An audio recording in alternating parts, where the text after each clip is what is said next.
Every camp ready? David? Yes, sir.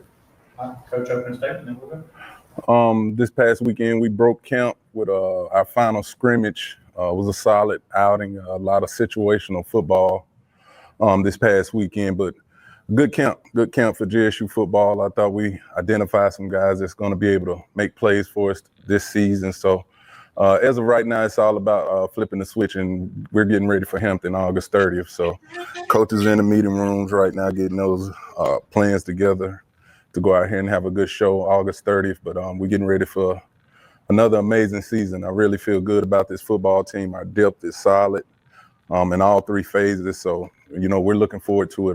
The guys have really been competing, like I said, in camp. But at this point, we're ready to see somebody else in a different jersey, different helmet, and get after it a little bit. So we're excited about it as a program. Questions? Coach, coming off the last scrimmage on Saturday, obviously you didn't play the starters a lot, that much. But from the players that you did play, as far as your depth, who were some of the players that you could say they kind of stepped up? Ethan Terrell played a really good scrimmage. I think he had like 3 or 4 touchdown passes. He really did some good stuff. Like you said, we did hold some starters out. Reed Pulliam, a couple more guys. Jacobian didn't participate, Travis Terrell. But just trying to get those final answers on those few pieces. Like I said, the backup quarterback position was a big question for us. But Ethan has shown that he can really lead us if we get into a situation with that quarterback position. But it was some young linebackers. Jacory played well. Those freshmen played well. There's quite a few guys that stepped up in those moments. You mentioned flipping the switch from training camp to now getting ready for Hampton. What does that process look like for you all and out in the locker room and out on the practice field? Just game planning. Right now we're watching tape on Hampton. You have to go off of last year's film, but we do know they lost a lot.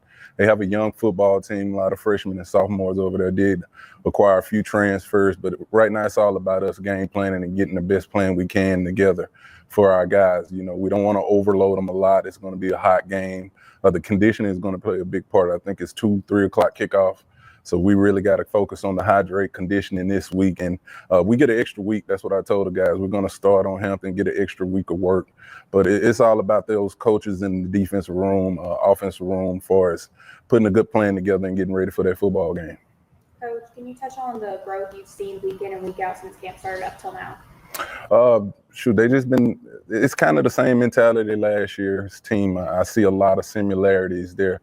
You just get out there with these guys and you give them an assignment, they go out there and execute. I've been saying it all along. For me, when you're in training camp, it's all about getting the team to play together. And I think we've accomplished that as a coaching staff, and getting these young men to go out here and compete is one.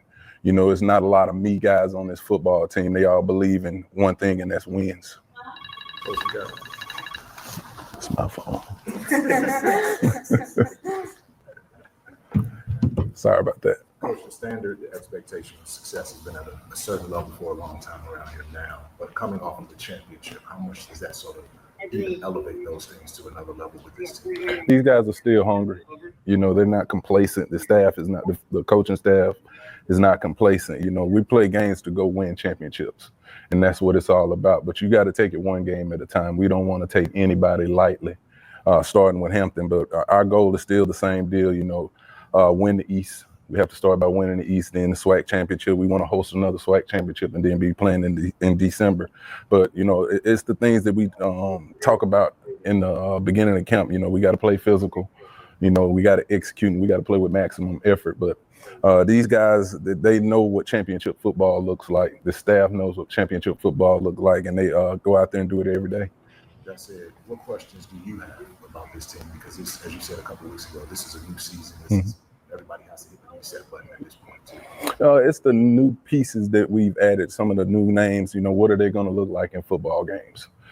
We got, again, quite a few guys off last year's team that can make plays that I know what they're going to do once they're on the field. But it's that depth, once they get an opportunity to play. We got a couple young guys that we're looking to make some noise this year as well. So it's just the new names, new faces. We got some new coaches, got to see how they're going to move around on game day as well. What's the one? Bless you. Mm-hmm. What's the one position group that probably impressed you the most during fall camp? Whew, that's a good question. Those receivers are good. You know, those receivers can make some plays. You get the ball in their hands, they can make some plays. The running back room, it was very impressive. On the defensive side, it's the linebackers. You know, those guys are really flying around. A little bit what TC Taylor had to say of roster and what he likes. And I really two things that really caught my attention and what he said was on offense, those receivers. Them receivers gonna be nasty this year, man. They're gonna be real good. Transfer in from PV, their best receiver, transfer in from Mississippi Valley, their best receiver, man, they're gonna be good. And also what caught my eye was he talking about the defense. The linebackers gonna be good. But what I'm questioning is if the receivers are looking that good, is the DBs looking suspect? So that's kind of interesting thing. Is this gonna be one of the years where Jackson State is gonna give up some points, some yardage throwing the football compared to running? So it's gonna be interesting to see how that goes. But you see right here, like he said, Hampton lost a lot. These are some of the preseason all ACCAA team members, as you see right here. A lot of third team members and one second team member, the long snapper, if I'm not mistaken, LS. All CAA preseason honors. See right there, long snapper and a DB. So, man, this looks like a situation where, like you said, Hampton lost a lot. And this is a situation where Jackson State should handle business with ease. But y'all let me know what y'all think about this in the comment section. Hit that like button and subscribe to the channel.